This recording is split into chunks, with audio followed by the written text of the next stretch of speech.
Phyllis, can you take a roll call vote, please? Greg Koshaw. Here. Carlos Lonkamp. Here. Dan Rickard. Here. I think you guys are all given a copy of the minutes from last meeting, December 17th. Do I have a motion to accept the minutes? Motion to accept the minutes. Second. Have a motion and a second. Oh yeah, all in favor, say aye. Aye. Aye. Opposed, same sign. Okay. The first matter of business, the 2020 fire contracts. Okay. The fire contracts with the townships, it's with Union Township for $8,060.59. Root is $17,069.49. Washington is $13,750.42. And St. Mary's is $8,534.74. Once you guys agree to these amounts, you guys sign this contract, and then I'll forward it to the township trustees and have their advisory board sign it also. Okay. We have to have a motion. Yeah. Do I have a motion to accept this agreement? So moved. Second. Okay, we have a motion and a second. All in favor? Aye. Aye. Opposed, same sign. Okay. Second, we have a Crow service agreement. This service agreement is for the water bond. So Crow will be serving as a municipal advisor. It's for $35,000 plus out-of-pocket expenses, plus a parity report that won't exceed $3,000. And Crow has worked with us before, so we just need to continue the service, so we have to do the contract because it's a new bond that we're going to do. Apologize, could you repeat the number? 37? $35,000. $35,000? Plus out-of-pocket expenses. And then they'll perform a parity report, which won't exceed $3,000. So that'll need... If you guys authorize me to sign it, actually, they sent it to me. Okay. This is the refinancing they've been working on.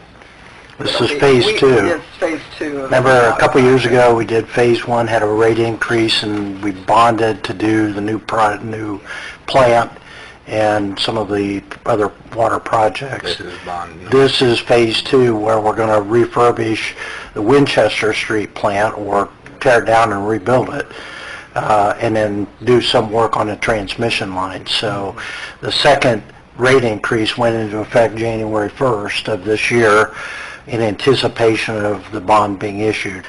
We had a phone call conference with Barnes, Thornburg, and Crow a couple weeks ago, and as soon as Phyllis and Kevin can get certain financial information to Crow, then they can do an assessment of what the amount we could borrow with this upcoming bond issue, and then it's anticipated we'll probably close the bond sometime late April, so the construction can start sometime in May.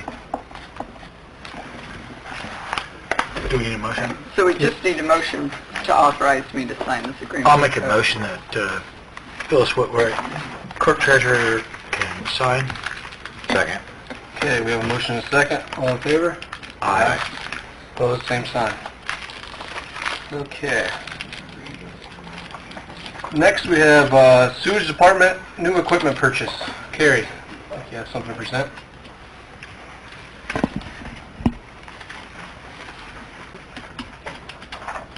We had a sludge press pump that went down first part of December. Jim, do you want to do No, that's fine. And so this is to replace that pump that went down. It's the only pump that we have that uses the press pump that changed when the ATAC system to the sludge press. So it's a repair of the equipment. Carrie, can you turn that microphone on? Sorry. I think you just hold the button down for 20 seconds. Thank you. There you go.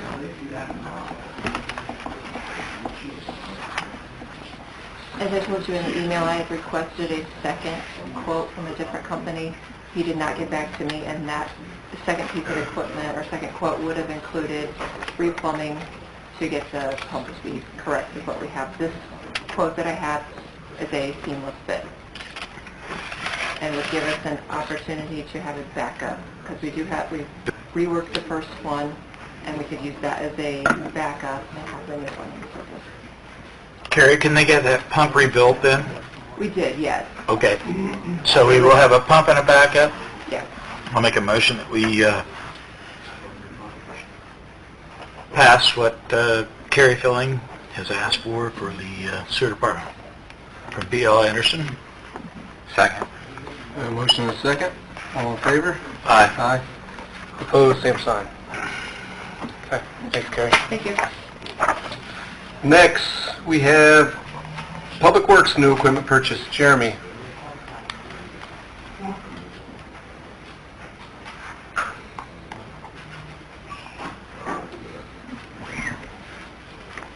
Welcome, Dan. Thanks, Jeremy. I have two requests tonight.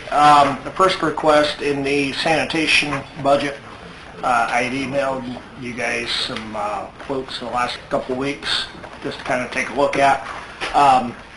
In the sanitation budget, there's $145,000 in equipment to replace a garbage truck. We've spent about the last 60 days demoing different garbage trucks to determine, what's going to work out best for us. We've demoed one, and we've looked into a few options, but the one obviously doesn't meet our needs. It only hauls about half the amount of what the current truck hauls. And with some of our routes, you would never get done in a day's time. Right. So we looked outside the box, and obviously it didn't work this time. So we went back to our current supplier, which is Pyramid Equipment. It's a Packmore box mounted on a Freightliner chassis. We're still right at the same capacity that we're hauling now. It's a little heavier truck than what we normally would have, but they put it together. You're the local They put it together as a demo demonstrator. concrete. So it's a heavier truck. Smaller and bigger lifting capacity. It's obviously a heavier truck, but with that, there's about a $10,000 savings by going the route of buying this demo. By the time, there's about $5,000 less than what I had budgeted, and there's roughly about $5,000 extra in the truck, basically built into the chassis than what we would have normally purchased. This is also a purchase through Sourcewell, through the contract. I would make a recommendation that we go with the Freightliner chassis with the Packmore box, 20-yard box mounted on it for $140,000. Jeremy, can you explain to me real quick what Sourcewell is? I've heard you use the term a few times. Sourcewell basically is a government contract. They're a company that goes around and collects government contracts, like state bids. Okay. We joined them a couple of years ago when we bought the street sweeper. And what Sourcewell does is they go out and negotiate the lowest price possible with these suppliers. The contracts normally are good for 3 to 4 years, depending on what it is, if it's, a long-term item or a supply or whatever, they're prorated out different year types. Okay. But it's the absolute best price. And it works out well on this equipment, because if you have a specialized piece of equipment that you're looking for, you could have another supplier that can get close, but really doesn't meet your needs. Yeah. That could potentially come in and underbid, going through the bid process. Right. So that's where Sourcewell kind of come into play, but then also they've negotiated and drove down the cost to where a lot of these are, save money. So a lot of the items are pre-negotiated already? Yep, they're all pre-negotiated. You don't have any negotiations in it. It is what it is. Okay. If you search it out. Is this a buy or purchase lease? It's buy. Okay. It's buy. And what we would do is, we have a 2003 International and a 2009 International now. At some point, we would get rid of one or the other. We're having a lot of trouble with the 2009 due to the emissions. There is some options I can do with the emissions, but to do that, I would have to take it out of service, and I can't be without the truck. So, you know, we could take that truck if everything works out like I think it will on dealing with the emissions. At some point, we could turn it into a very reliable dump truck or something, you know, down the road that we could still use. The truck is worth nothing the way it is. I've asked for trade values and stuff, and, you know, they're saying $5,000, $6,000, $7,000 is about all that they're going to give on trade. You know, you can run it through Kuchenberg's auction or repurpose it yourself and be way more ahead. Is this a tandem axle? Single axle. Single axle. I like to stay away from the tandem axles in town, especially with the garbage trucks, for the amount of cul-de-sacs that we have. It'll tear up the cul-de-sacs and we'll have tire issues. Are you asking for a motion? You guys have any questions or anything on it? Concerns? Sounds like you've done all the research. It's something that we've been looking at for 2 or 3 years, so we've been kind of planning for it as we go. I appreciate that you seem to always look at other cities' used stuff, demos, stuff like that to help keep the price down on items. Yeah, and this has been around about 10 or 12 different locations. So as they went through the other cities and such, you know, the price came down through Freightliner and through the dealers. So, you know, it's a much higher cost. It's probably another $10,000 that we're saving by going with the demo, and we're getting it about 8 months early compared to what we would if we would order a chassis and wait 6 months, and a body and wait 2 months, and then have them mounted. So the last time we bought a truck was probably 2009 then? 2009. Yep. Yep. The 2003 is actually in really good shape. And Craig knows a lot about the emissions problems that they had in 08, 09. You know, they're hard on the engines, but it's correctable. But we're still getting a lot of hours and stuff. So it's just time to cycle one through, whether it's the old one or we dump the newer one here. Okay. Thank you, Jeremy. I'll make a motion that we continue with this or purchase this truck. Okay. Motion, we have a second. Second. Okay, motion and a second. All in favor? Aye. Aye. Opposed, same sign. Thank you, Jeremy. Thanks, Jeremy. Did you have anything else? Do you want to bring up the change order on that they have down? I have that. I have Oh, that you here have it. too, yeah. Okay. That's the next step. This is fire department. Okay, approximately 6 or 7 years ago, maybe even 8 years These are the ago, township contracts. Just sign it. Yeah. the street department, the utilities and the street department, the whole city in general basically, was in the need of an excavator, a smaller excavator. At the time, financially it worked out best for MBH, or street, to buy the mini and then the trailer that we had, due to some concerns and stuff that was going on with the water utility and some lack of funding. Citywide, that mini goes out every day, whether it's tearing out sidewalks, fixing sewer lines, digging water main, you know, it's used citywide. It's getting a lot of hours on it, and also it's getting pretty light for what we do. You know, we get in a lot of concrete jobs and stuff that, you know, it's getting really hard on that piece of machinery. Kevin and I and Don have talked for the last couple of years that we needed to, at some point, not necessarily replace what we had, but step up a size or two bigger than what we had. More, not for the size and not for the additional work that we would do, but more of the weight of the machine to help keep everything steady when we're tearing homes down and laying water main and digging up sewers and repairs and stuff. We also, along with the garbage truck, demoed a couple different pieces of equipment. We had a John Deere down here for a couple summers that was actually relatively large. I wasn't real comfortable with it, and neither was a couple of guys that normally run it, due to it, you know, it was really tall and concerns with being in the trees and being on the power lines and causing excessive damage. Last summer I looked around at a couple shows.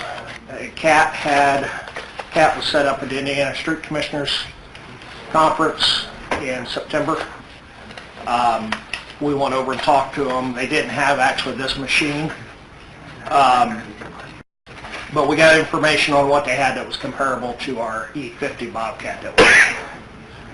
What Don's showing you at this time is a new generation 310. It is a rubber track or a steel track with rubber pads on it. It's about a size or two bigger than our E50 that we currently have. We really like the machine.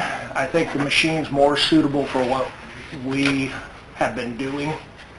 I think this machine is probably about the largest machine that the city would ever want to buy. You know, everybody always looks at, you know, you're buying a bigger one, you're buying a bigger one. This is more of the weight of the machine. This machine will only dig about 50 inches deeper than what we have now, which is 4 foot 2 inches deeper. So it's not like we're going to go out and do big stuff. You know, that's what we have Greg for. Right. You know, like Friday night when we had that water main break, we didn't have a machine big enough to get through the concrete.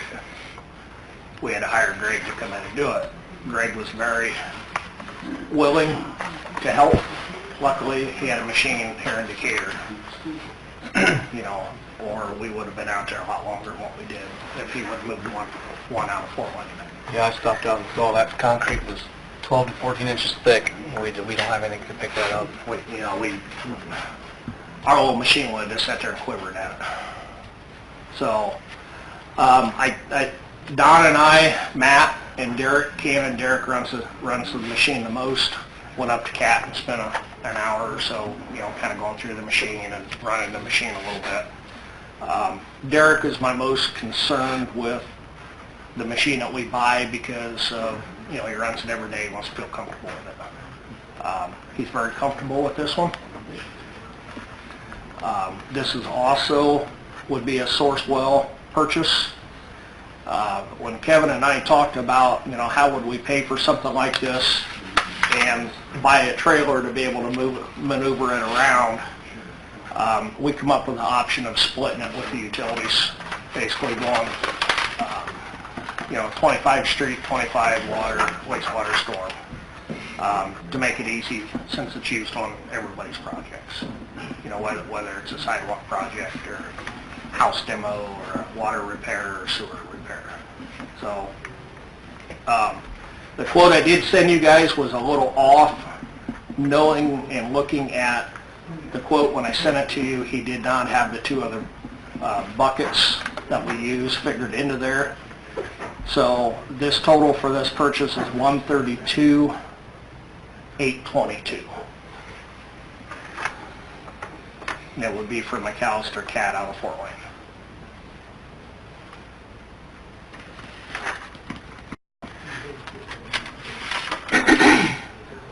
If you look at, you can kind of see what, you know, the Sourcewell discount and the McAllister discount and stuff, where that kind of comes all into play. It's about a 27% discount through all the dealers and through Sourcewell. So that comes with a 24, 36, and 18 bucket and hydraulic couplers. Yep. And a thumb. Yep. And then you said trailer. So are you going to need a different trailer to haul this We one? will need a different trailer. I asked for a quote from RPM Machinery out of Fort Wayne. They sent me a quote back today, and I've also been working with Josh from out on 11th Street. Josh hasn't sold very many of these big trailers. I don't think he's sold any at all. he'd like a little time right now. Right now, he's coming in under what RPM, but machinery is offering through Source because he wants to get into that market, that larger market that people's been asking for.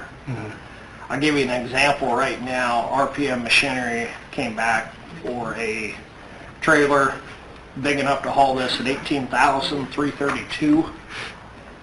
Josh sent me a quote a little bit ago at $17,800, but he needs to check a couple things before he says, hey, this is what we're doing. So, you know, you can see that he's in the market. I would like to give him an opportunity and just take a little time and give him a little time to work out some more details with Plus he's local. PJ. Yeah, exactly. I would ask one favor. Can you find out the price? I mean, I'm all in on this excavator. I understand the reasoning, but I would ask, can you get a price on a compaction unit that runs off the hydraulics for this unit and bring it back to the next meeting prior to our pickup of this tool? Yeah. Because I'd just like to find out, I think there's an opportunity to look at a compaction right on the hydraulic compaction right on the end of this tool. Yeah, because this machine will be plumbed to run all the additional things that you would need, so need or not need, however you want to look at that. With that, I'd make a motion that we purchase this Cat 310 NG steel with pads for the way that it's split amongst the departments for the use of the city of Decatur. This will be a machine that will last you a long time. Yeah, I was a little concerned when I seen the numbers because it's such a big machine, but then I talked to some of the guys who work for the city and what we paid in rent for the last couple of years to tear houses down. I mean, we probably could have bought this machine already, so I'll second. This won't be capable of doing that, the destruction? Yes, it will. It has a lot more visibility than the bigger machine, and, you know, obviously it sets a lot lower. I mean, it was great that Greg could come cut that concrete up, but that's going to come with a price tag on a Friday night, too, if we have that machine sitting there. Yeah. And Well, we're fortunate he's still working at Courtesy, Yeah. because they moved a hoe off of our job Friday night to Courtesy so they could work Saturday morning. And he called me, and when he called me back, he said, this is perfect, because I just moved the hoe around the corner. how quickly would you be able to get this, Chairman? There was two available. There was one available in Indy, and there was one available in Fort Wayne. They sold the one in Fort Wayne. There was two of us looking at it. He said if I'd let him know, he would put our name on the one in Indy. I would encourage you to move on it because we're probably going to start getting into some of these demos for flood buyouts probably within the next month or so, depending on Jeremy's availability. But I do want to caution you and make you aware that we will be keeping the one that we have just for some smaller jobs. The mini, you mean? Yeah. Yes. That the smaller jobs, the little backyard jobs, and the jobs that, you know, little sidewalk jobs, you don't need to take a bigger machine like this to tear out a whole sidewalk. Really, two totally different machines, really. Exactly. But if you wouldn't mind, I'd like to make a motion. Did I already make a motion? Yes. I would like to make a motion, but I would also like you to at least check into the compaction unit. Thank you. Second. I'd second. A motion and a second, all in favor? Give it to you in a second. Aye. Opposed, same sign. Thank you. Okay, Jeremy, you want to stay up here? Give this to Mark.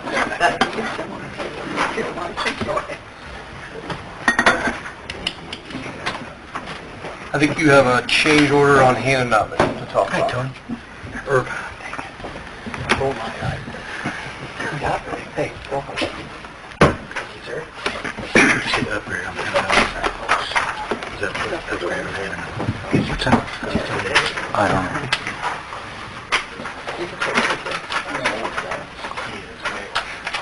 Okay. Going back probably 3 months or so ago, Tyler may remember closer to what I do on this one, but when we start talking to the dugout people, and when we start talking with Mr. Gibson about laying the block, Ken wanted to work with Brent Gibson on laying the masonry. So what we did is we went back took Ken's design of the dugout, I had custom net backstops strip everything out of their bid to just reflect the lay in the block, the construction of the block portion only, not the floor or anything. Because, you know, we would be pouring the floors, they would just be laying the block on that. Well, little did I know, and I don't think Jim from Custom Net Backstops really knew at the time, that when he priced the fencing, the net backstops, the nets, all that masonry work and stuff, he broke the sections of fence out that went right in front of the dugouts, the 8 foot and then a little 3 foot stretch, and put those with the dugouts. Took them out of the fence quote.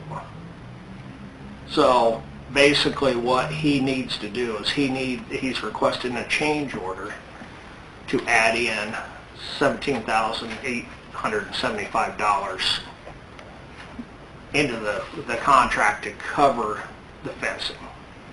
Now,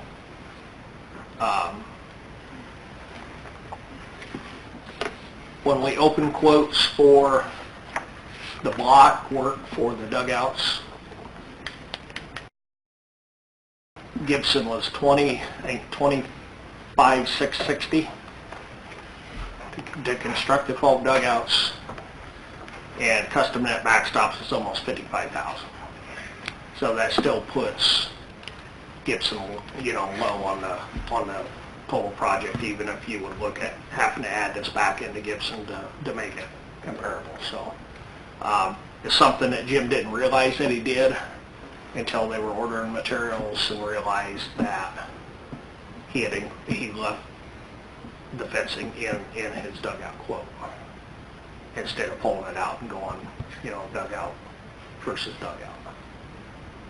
So,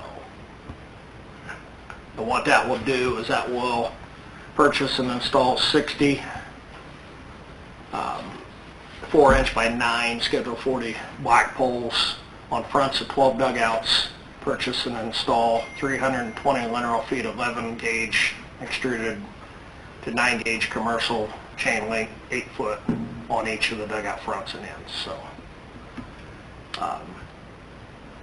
it's just an error on his part, and I didn't realize that he had it that way, because when I told him that we were pricing it and I sent the scope to him for the dugouts, I didn't have anything in there for fencing, and for whatever reason he left that number in. So he put the bid for the fencing in front of the dugouts on the dugouts. On the dugouts, and then when he ended up getting the backstops and everything else, he didn't add that fencing back into the front of the dugouts. He should have really took that 17,000 out that he did, but he didn't. That 17,000 should have went onto the fencing portion, but the way he does it in the packages, if it's a dugout, it's all the materials for the dugout, which is the fencing and such. So, But you're trying to break it out, do part of it ourselves, save money. we did not. But what basically, in theory, because He wouldn't do the the whole dugout. block guy was half the price. Yeah. But the block guy didn't offer the fence. He wasn't supposed to offer the fence. Okay, makes sense. So that's kind of where it got messed up with Jim. So What do you recommend? I recommend that we do this change order for $17,875.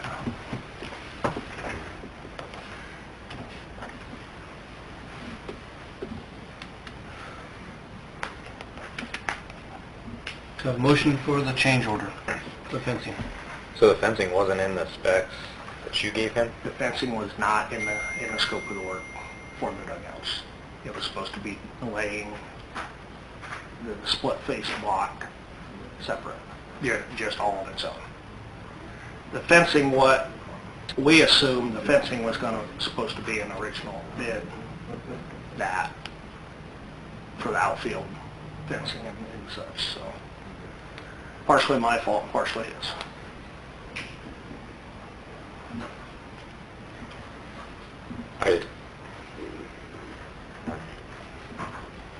Because I don't, if you gave him the specs, if the fence was in there and he left it out, that's kind of on him though, isn't it? But if it wasn't in the specs, What then it's wasn't on- in the spec. then I'm all right with the change order if it wasn't in the What spec. was not in the spec, the scope of the work was just the laying the split face block. And it's still the most economic decision? Yes. I'll make a motion. Did We, I I have a motion and a second. All in favor? Aye. Opposed, same sign. Okay, thanks, Jeremy. Phyllis, did you want to update us on the financing for the new fire truck? I think you guys talked about it in the last meeting. Yeah. I looked through the financing, and what I came up with is I thought it would be most cost-effective if we paid it in 3 payments.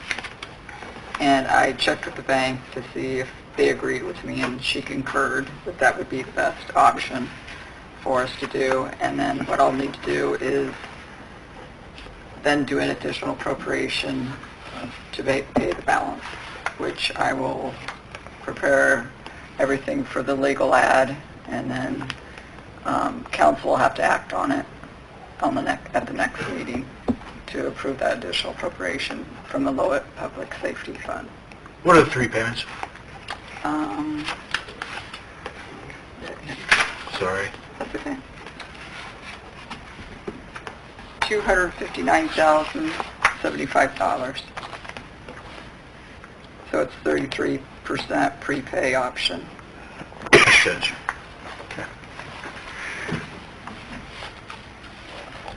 I don't think we have to act on that, right? If everybody's okay with what I found out. I concur. Okay. Tyler? Okay. I don't have anything else on the agenda. I've got a few things, Dan, if you're done. Just to give you guys a heads up, there was an incident involving a couple of dogs that got loose, attacked a small dog, and an individual, the small dog died. I spoke with Chris Bright and Officer Hunter, who was the investigating officer, and suggested they talk to the owners of the 2 dogs that were aggressive. They were impounded for 14 days. They were vaccinated, but they were held, and that they're still being housed. But I suggested that they go to the owners and either find a new home for those animals outside of the city or put them down, one or the other. If they choose not to do either, then I probably will follow up with a letter putting them on notice that if these dogs get loose again, it's going to be viewed by the city as a common nuisance, and they'll be subject to fines. They're probably looking at a civil lawsuit as it is. So if I were in their shoes, I'd be finding a home for these animals or putting them down, one or the other. It's unfortunate because apparently the animals are very friendly and docile around the owners, but what happened is that they got loose, they were around, they saw a small dog, and the 2 dogs went after the small one. And the small one died because of the injuries. So, you know, they're on notice that the animals can become aggressive and can cause harm, and we're not going to put up with it if it becomes an issue for a child or whatever. So, you know, I hope they'll cooperate. If they don't, then we're going to put them on notice that we're not going to put up with it. I'm amazed that since we had the dog incident on 7th Street, and Len really took a proactive approach as to how many dogs they get at the PD. There's a lot of dogs that are running around out there. Yeah. So, just, I'll What's keep your you informed. recommendation? I think we just try to work with the owners of these dogs and see if they're willing to cooperate and get them out of the city. If they don't, then we'll put them on notice that if this happens again, they're going to be held accountable. So,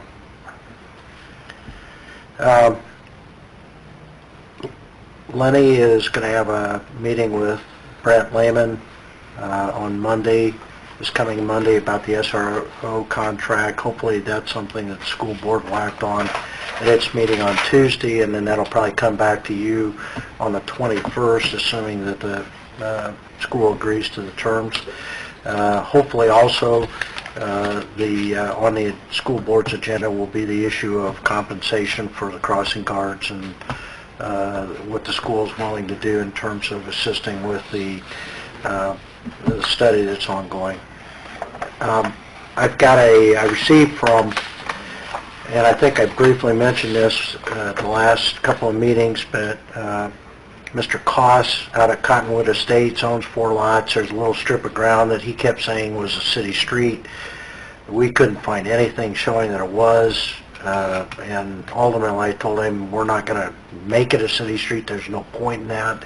We have no need or use for it. And so I suggested if he wants to determine ownership, he needs to file a quiet title action to do so, which he has now done. So he sent me a disclaimer of interest. Basically, it's just saying that we're aware that he filed the quiet title action. We're not, as a city, making any claim to this 26-foot strip of ground that runs from 13th Street back to the edge of the last of the lots to the east that he still owns. I don't have a problem with signing this, and basically what it does is it requests that the court take us out of the quiet title action, because we were named, the city was named as a defendant in order to quiet title. So I'd appreciate a motion to authorize me to sign the disclaimer, and I'll file it with the court. On that, is he closer to getting that bank that wanted to build there? Where's that? That's all this, that's what's driving all of this. The bank will not purchase the property until they're assured that he can convey ownership interest in this strip of ground. So they are still interested, good. As far as I know, yeah. One other question. The city SRO officer contract, what's Yeah. the timeline on that? It's for this year, for Right. January 1 through the end of the year. When do we find out that? I think it needs to be That's quickly. what Lenny's meeting with Brent Lehman on Monday, and the school board meets Tuesday. So I'm hoping that there aren't any issues with regard to renewing a contract based on the updating of the compensation, which So Lenny, it's and Tuesday the 14th? that's when the school board meets. Okay. So I'm hoping that going Mr. to- Lehman will have that on the agenda. I'm going to a meeting with Lenny Monday with Brent Lehman. To work out the details. All right, perfect. Okay? On the deal with Mr. Koss, are we out any money on that thing? I've had a lot of time in it, yeah. I mean, there's not much that, I mean, he's claiming, he was initially claiming that we had to develop the street and maintain it. We did research on it, couldn't find anything. What happened, I think, unfortunately, is the auditor's office, somewhere along the line, determined that this was Crick Street and showed it on their plat maps as Crick Street.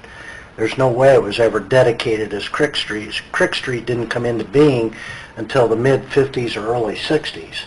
So it wasn't that this addition that showed this 26-foot strip was platted out in the 1880s. So there's no way it was ever Crick Street. But because of that, ProFed, Mr. Koss, the title company was all claiming that it was a city street, and we kept saying, no, it isn't. And so, you know, I've got time in this. There's nothing I could do about it. But we finally got them to understand it has never been dedicated as a street. The city's never accepted it as a street. We don't have any interest in it as a street. So I don't want to spend any more time or money on this, so I want to get out of this. Check it off. Yeah. So, I'll make a motion for you to sign it. okay. I'll second. Motion second. All in favor? Aye. Aye. Opposed, same sign. I was going to ask a question though about have they started that study yet, Jeremy, for the, Yes, they're working on it. It's probably going to be another 45 days or so before they get it all completed. are we still leaving officers out there after the Lenny? They're still there? We have a morning and afternoon. I would probably say 70% is overtime, the other 30% I'm helping, and some officers have not reached the 200 hours of comp time for overtime. So we're trying to get that a little bit more worked out a little better to cut back on the overtime. There's not a lot of kids in certain areas around there, but we're still out there in the Aug Street, East Monroe, North Adams, East Monroe, and Pickway and East area. So there isn't a lot crossing, or? I just did one in the afternoon and the morning on East Monroe and Aug. I did one kid. I think because of the cold weather, I think kids are getting right to school and stuff, but the majority seems to be the North Adams and the East Monroe entrance, or Stadium Drive, I should say. How's the lighting? Is the lighting efficient now? I think it's a lot better, especially at night. You see the pedestrian signs are flashing, so I think that really helps out too. Yeah. I've purposely driven through there here in the last 4 or 5 weeks, well, prior to break and then following break, and what's been done at those crossings has greatly improved that. Also noticing majority of the traffic is there at North Adams and East Monroe. When I was at Aug and East Monroe, I flicked my rear lights on, and even though I don't have any kids, people see us out there still directing if we need to. So. Right. Okay, a couple other things. A couple weeks ago, there was contracts for information technology, and I don't, Phyllis, has that been signed? Do you know? Sent it to the county too, because the auditor's office hasn't reviewed it yet. And I thought I'd just give them a chance to review it also. Okay. Before we did anything. Okay. But hopefully the next meeting, I would like to have it All right. approved. Kevin gave me a contract to review for Accruent. This is who the utilities are using for their software storage and asset management. This is something that if we do SRO financing, it's required, and I think Kevin indicated that it appears to be coming as a requirement regardless. So this is a 3-year contract. I asked Kevin to get some information from Accruent, and we'll just wait on this until the next meeting, because after reviewing the language, there's 3 or 4 paragraphs that I'm not real happy with. I don't know, frankly, whether they're willing to negotiate the terms, and before we sign it, I would like to see if they are. One of the provisions says that we're consenting to the jurisdiction of the state of Texas, which generally I don't, but they're based out of Texas, so I'm sure that's the reason why. There's also some limitations on remedies. There's no reference to e-verification. There's a couple other things I pointed out to Kevin. So I'd like to at least first see if we can negotiate some of these and get it in a better situation as far as verbiage that we're willing to accept. If they say no, take it or leave it, then I guess we have to make a decision of whether we're willing to. The contract is set up so that it's like a 7% jump each year. It's about a $1,000 increase from one year to the next. So there's an automatic escalator clause in it. There's no other alternative option? I think there were other companies that were reviewed, but Kevin, you can share. We brought in American Structure Point to help us kind of pick the software. They went through, I don't know how many different softwares and kind of narrowed it down to 4 or 5. We did a few webinars and interviewed, I think 3, kind of the low end, the middle of the road, and the high end. This is the middle of the road. Okay. Eventually we want to use this software with water, department, stormwater. Tubby has shown interest with it with this. So it sounds like you did your homework. Yeah, no, we had an engineering company Yeah. start the process, and we took it from there, yeah. Okay. So we'll bring that back at the next meeting for you guys to consider, hopefully. The other thing that I would point out, Melissa is no longer here filling the position that she held. That's something that we probably need to move on fairly quickly because there's a lot of things that are kind of just hanging right now that she was responsible for. So I really think that we probably need to get somebody in place to pick that ball up. I'm working on it right now. Okay. I think we're gonna restructure it a little bit, but Okay. definitely working on it right now. Did we need to make But that was during council. That's the mayor's hired. Yeah, no, I think we don't like it before it works. Do it the board of works? Yeah. Okay. I guess we need to make a matter of record, a resignation of Melissa Norby and Brielle Adams, who was in charge of the Hive. I believe she's moving out of state, is what she said. So, And one more. The sticky. and Bill, and also Bill Stuckey. He is going to take some time away. His wife is ill right now, and he just said his head's not in it right now. He's going to resign from the Board of Zoning Appeals. Make a motion to make that a matter of record? Second. I have a motion and a second. All those in favor? Aye. Aye. Opposed, same sign. Thank you.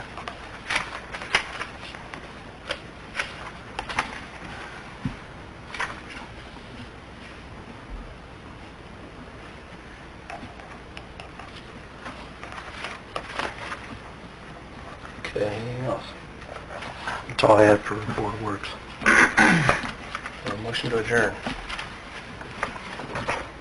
So moved. Second. Motion and a second. All in favor? Aye. Opposed, same sign.